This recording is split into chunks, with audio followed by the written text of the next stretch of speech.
DISE पर बैठे सभी सदस्यगण, मुख्य रूप से मेरे दोस्त, मेरे कुलीग्स, अलग अलग धर्मों के धर्मगुरु उपस्थित हैं। मैं नाम लूंगा तो बहुत बड़ा हो जाएगा। अब मुझे लगता है कि आपके मन में भावना है, तभी आप इतनी देर बैठे रहे, और उसका कारण है श्री लालपुरा जी। आप माइनॉरिटी डे मना रहे हैं, और कभी सब लोग देखेंगे कि स्वामी कैसे बैठा है। ये तो मेजॉरिटी को रिप्रेजेंट करता है। ये सौभाग्य मुझे इसलिए प्राप्त हुआ है कि लालपुरा जी ने अपने कार्यकाल में जो शुरुआत की और चला रहे हैं, और जब तक वो रहेंगे और भी उसके बाद भी कुछ और पदों में भी रहेंगे, तो निरंतर देशभक्ति की बात को मन में रखना और पूरे भारत को संगठित रखना, मिनॉरिटी और मेजॉरिटी के भेद को खत्म करना अगर किसी ने किया है तो श्री लालपुरा जी को जाता है। उनके प्यार और सद्भाव से जब मुझे बुलाते हैं मैं आता हूं, और आज ये जरूरी था कि मेरे दोस्त जो मिनॉरिटी से ताल्लुक रखते हैं उनको पहले बोलने का मौका दिया जाए, और मैं स्वयं भी सुनना चाहता था और मैंने सुना है। ये मिनॉरिटी और मेजॉरिटी की बात जो आज होती है, लालपुरा जी ने उसके अर्थ कुछ अलग तरीके से भारतवासियों के सम्मुख रखे, और उसके पीछे जो प्रेरणा है मुझे लगता है वो आदरणीय प्रधानमंत्री जी की है, नरेंद्र मोदी जी की है, कि वो समय समय पर मुझे कहते हैं कि प्रेरणा मुझे जो मिलती है वो मेरे दोस्तों के साथ साथ जो बड़ी प्रेरणा मुझे मिलती है भारत के सरकार को जो नेतृत्व है उससे मिलती है। दोस्तों, आज देखिए, मैं लंबा नहीं कहूंगा कि बांग्लादेश में जो हो रहा है, और कभी कभी हम ये सोच बैठे हैं कि ये मुस्लिम वर्सेस हिंदू एक लड़ाई है। ये आपकी भूल होगी अगर ऐसा सोच रहे हैं। कोई मजहब नफरत की बात नहीं करता, कोई मजहब तोड़ने की बात नहीं करता। किसी मजहब को मानने वाले जो गुरु हैं, संत हैं, महात्मा हैं, वो इस चीज से इत्तेफाक नहीं रखते। वो प्यार मोहब्बत की बात करते हैं, क्योंकि किसी की भी धर्म में अहिंसा को परमो धर्म माना गया है। आप देखिए, परसों के दिन एक ऐसा दिन था जब इसी बांग्लादेश के अंदर जो हमारे ब्रिगेडियर साहब बैठे हैं, जो जवान थे, फौज के जवान थे, इस बांग्लादेश के लिए जिसकी माताएं बहनें पाकिस्तान वर्सेस पाकिस्तान, मुस्लिम वर्सेस मुस्लिम, अन्य कोई धर्म की बात नहीं थी। जिस तरह से औरतों को नग्न अवस्था में किया गया, जिस तरह से जीते जी मुजफ्फर रहमान जो प्रतिनिधित्व कर रहे थे, उनको जीते जी उनकी कब्र बना देना, ये इस्लाम धर्म उसकी आज्ञा नहीं देता है। जब ऐसा वातावरण आया था तो देश को, भारत को एहसास कराया, ये कहा कि आप हमारे नेबर हैं और पड़ोसी की मदद लेना जरूरी है। मगर हमारे सामने ब्रिगेडियर साहब एक मुश्किल थी, और वो था कि हम अपनी आर्मी किसी देश में नहीं भेज सकते। आज लोग सोच रहे हैं मोदी जी चुप क्यों बैठे हैं, आर्मी क्यों नहीं भेजे। ये संभव नहीं है, बाध्यता है, इंटरनेशनल लॉ है। उसको भी तोड़ते हुए हमने मदद की, क्योंकि माताओं और बहनों को बचाने की बात थी, वो हिंदुओं को बचाने की बात थी। ऐसा नहीं है, हिंदू बहुत बड़ी संख्या में बांग्लादेश में थे उस वक्त, खाली हिंदू को बचाने की बात नहीं थी। जो मुस्लिम भाई था, बंगला बोलता था, वो पश्चिम बंगाल का हो या पूर्वी बंगाल का हो, उससे कोई फर्क नहीं पड़ता। जो कल्चर, बंगाली कल्चर और उसके साथ पंजाबी कल्चर का जो ये हुआ, जो पाकिस्तान के लोग थे वो पंजाबी थे, उस सूबे के थे, मगर हुआ क्या? आप देखिए, मुक्ति वाहिनी में बन के हमारे देश के सोल्जर्स ने उस देश में बांग्लादेश को बचाया। कितना बड़ा इतिहास है, कितनी बड़ी उदारता है, रास्ता निकाला और अपने फौजियों को वहां भेजा। और वो दिन था परसों जब लगभग 1 लाख सोल्जर्स ने, पाकिस्तान के सोल्जर ने सरेंडर किया। नियाजी ने सरेंडर किया, जनरल नियाजी ने, और जनरल अरोड़ा ने उनको प्रिजनर ऑफ वॉर बना के यहाँ 3 साल तक रखा और बाद में छोड़ दिया। ऐसा उदारवादी अगर कोई देश है तो भारत में है। और भारत की बात करते हैं तो सबसे ज्यादा सुरक्षित मिनॉरिटी जो है वो भारत के अंदर है। ये भारत देश है। आजादी में देखिए कितने लोग, वैसे तो हम बड़ी बात कहें तो जम्बू द्वीप कहते हैं, पूरे जम्बू द्वीप की बात कहें, कभी भी हमने किसी दूसरे देश पर हमला नहीं किया। ये भारत की संस्कृति उसको देती नहीं है। यहाँ आर्य, शट, हून, फारसी, अरबी और अंग्रेज तक आए हैं, मगर घुले मिले पर मिट ना सके अपनी संस्कृतियों के साथ। ये संस्कृति बजाए हुए, और संस्कृति कौन सी है? उसको हम सनातन कहते हैं। धर्म और संस्कृति में अंतर है, ध्यान रखना। मैं जो बात कर रहा हूं धर्म की नहीं कर रहा हूं। धर्म करूंगा तो बट जाएंगे, हम कहेंगे हिंदू समाज की बात कर रहे हैं। मगर सनातन संस्कृति जब कहेंगे तो जितने मिनॉरिटी आज यहाँ बैठी है दुनिया के अंदर है, उसको ये मानना पड़ेगा। जब सृष्टि का निर्माण हुआ, जब 2 आए, स्त्री और पुरुष, जहां से जन्म हुआ संसार में, उसको सनातन संस्कृति कहते हैं। वहां से उत्पत्ति हुई, वहां से जीव और संस्कार पैदा हुए, धर्म उपजे और होते जा रहे हैं, सारी दुनिया में जा रहे हैं। आज बात इस बात की है कि कितना क्रिश्चियन भी मर रहा है। हम सिर्फ हिंदू की बात कर रहे हैं। हिंदू के साथ बहुत ज्यादा क्रिश्चियंस की चर्चों को जलाया जा रहा है। बुद्धिस्ट के ऊपर अत्याचार हो रहा है। मेरे बुद्धिस्ट भाई बैठे हैं, उसकी आवाज हिंदू क्यों नहीं लगा रहा है? उनकी भी तो आवाज मिलाओ। वो भी तो हमारे सनातनी है, वो भी तो हमारे देशभाषी है।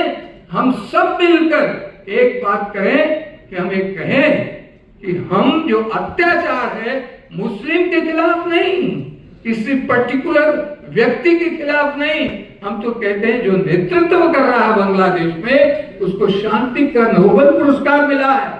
आप डिमांड करिए कि सबसे पहले उसको हटाया जाए, कि वो आप अपने ही समाज को, मुस्लिम समाज को वो इतना नीचा कर रहा है कि मुसलमानों को भी उसकी मरम्मत करनी चाहिए, कहना चाहिए कि गलत हो रहा है, इस्लाम इसकी इजाजत नहीं देता। ये जिंदा दिली होनी चाहिए मेरे दोस्त। अभी 23 तारीख को इकट्ठा हो रहे हैं, बहुत बड़ा, उसमें मुस्लिम दोस्तों का भी इकट्ठा है। पूरे भारत से संत आ रहे हैं, हर धर्म के संसद आ रहे हैं। और मुझे कहा गया कि आप जा रहे हैं, लालपुरा जी को रिक्वेस्ट करिए कि वो भी इस प्रोग्राम में आए और एक एजेंडा बना के हम कहें कि जहां संहार होगा भारतीय वहां खड़ा होगा, नरसंहार को कभी स्वीकार नहीं करेगा। वो बौद्ध का देश है, वो मध्यम मार्ग पे चलने वाला देश है, वो दलित को भी साथ लेके चलता है, हर समाज को लेके चलता है। कितने टुकड़े हुए इस देश के आसपास, कहीं किसी का राष्ट्रपति अल्पसंख्यक हुआ, किसी का उपराष्ट्रपति अदर कास्ट का हुआ, क्या मेजॉरिटी के लोग नहीं बन सकते थे? भारत ने नासूक किया और आपने देखा सब संप्रदाय के लोग राष्ट्रपति बने, तो सिख कम्युनिटी से बने, साउथ से बने, नॉर्थ से बने, हर जाति वर्ग से बने। तो ये सोचना होगा। अभी तक जितनी भी सरकारें आई हैं, श्रेष्ठतम सरकार का प्रयास है, सभी चीज से सब लोग सहमत हो ऐसा नहीं है। आपको ये यहाँ डेमोक्रेसी में ये इजाजत है, मगर मैं ये कहना चाहता हूँ जो सच्चाई है उसको स्वीकार करें। और सच्चाई ये है कि जो काम इस वक्त एकता के लिए हो रहा है, सर्वधर्म के लिए हो रहा है, अगर प्रधानमंत्री चर्च में जा सकता है 4 घंटे पहले, कि नोटिस पर अगर प्रधानमंत्री अगर जाकर केरल के अंदर लोगों को समझा सकता, हर कम्युनिटी के पास जा सकता, मुस्लिम कम्युनिटी में भी गए, हमारे दो लोग और महापुरुष गए। प्रयास क्या है इस वक्त कि दुनिया में जो लड़ाई झगड़ा हो रहा है, एक दूसरे को मारा जा रहा है, मुस्लिम मुस्लिम को मार रहा है, तो ये भी अगर ये हो जाए, बांग्लादेश पूरा मुस्लिम भी हो जाए, तो क्या इकट्ठा रह पाएगा? मुझे नहीं लगता कि ऐसा होगा। आओ एक प्रण करें, यही एक बैनर है जिसको हमने मिनॉरिटी कह के, मगर इसको बड़ा, इतना बड़ा जो चेहरा बना दिया है, जो गली और मोहल्ले में कोई मिनॉरिटी कमीशन को जानता नहीं था, आपने इतनी लिटरेचर निकाली है कि लोगों के घर घर तक पहुंचाइए, चाहे वो मिनॉरिटी का था, चाहे वो मेजॉरिटी का था। हम लोगों को आपने भेजा, कॉलेजेस में भेजा, हम जाते हैं, लोगों को मोटिवेट करते हैं। लालपुरा जी, हम आपकी दीर्घायु की प्रभु से प्रार्थना करते हैं। ये ऐसे संत महापुरुष, मैं उनकी वाणी सुनता हूँ सुबह, गुरु ग्रंथ साहब की वाणी बोलते हैं, वाणी सबको एक करती है। वो वाणी किसी भी धर्म विचारधारा की हो, वो वाणी जो है सत्य और अहिंसा पर आधारित होती है। ये बुद्ध का देश है। आओ सब मिलकर लालपुरा जी के हाथ मजबूत करें। मैं छोटी सी बात करके समाप्त करता हूँ। लालपुरा जी, कल अचानक बहुत बड़ा मीडिया मेरे पास आ गया। मैं आश्रम में था तो उन्होंने कहा हम पीएमओ से आए हैं। तो मैंने कभी पीएमओ से आए हैं, बताइए क्या है? कल कुछ बातें हम आपसे पूछना चाहते हैं। आप क्या नई संसद में गए थे? मैंने कहा हम गए थे। तो आपके साथ कौन कौन गया था? मगर बहुत लोग थे। अब कौन कौन, ये तो मैं लिस्ट आपको तो विचार करके बतानी पड़ेगी। क्या लेकिन लिस्ट हमारे पास है। तो उनके हाथ में लिस्ट थी जो लोग हम लोग गए थे, किसके लिए गए? तो उन्होंने पूछा कि आपने प्रधानमंत्री से क्या मांग की थी? हमने कहा कि कोई मांग की नहीं, तो हम प्रधानमंत्री से मिले। ये तो प्रधानमंत्री जी का प्रयास था। उन्होंने बुलाया हमको कि विश्व में ऐसा लगता है कि लोग समझ रहे हैं कि यहाँ तानाशाही है। मैं ये दिखाना चाहता हूँ, ये संत इकट्ठा होकर यहाँ पार्लियामेंट में से अपनी एक परेड करके ये बताएं कि अरब के लोगों ने, जो अरब के अंदर हमारे लोगों ने, यहाँ से भारतीयों ने, कुछ भारतीयों ने कहा कि उस मंदिर का, जो हिंदू मंदिर बना है, उसका उद्घाटन रुक जाए। तो आदेश दिया हमने, तो इसलिए गए थे कि ये रुकना नहीं चाहिए, ये शांति का पैगाम। और हम फक्र से कहते हैं कि हमारा प्रधानमंत्री जा रहा है और उस देश में जा रहा है जहां इजाजत किसी और मजहब को बनाने की नहीं, तो मुस्लिम को दोष देना भी गलत होगा। सब एक समान नहीं है। और देखिए, उस परेड के बाद आदरणीय प्रधानमंत्री जो उद्घाटन किया, वो पोस्टपोन नहीं हुआ। यही तो हमारी शक्ति है, अनेकता में एकता की हमने बताई। तो मैं हैरान हो गया कि इसका मतलब हम जहां जाते हैं बोलते हैं, और लालपुरा जी का अपना इतना बड़ा जमायत है, तो सबकी सीआईडी तो भी है कि कौन क्या कर रहा है, और जो सही कर रहा है उसको किसी प्रमाण पत्र की आवश्यकता नहीं होनी चाहिए। हर भारतीय को यह है कि देश आगे बढ़ रहा है, अपना कंट्रीब्यूशन, एकता, क्योंकि अनेकता में एकता ही हमारी विशेषता है। इस विशेषता को जाने नहीं देना है, किसी की बात में नहीं आना है। कहीं पूछना पूछो, संतों से पूछो, महात्मा से पूछो, मिनॉरिटी कमीशन में आओ।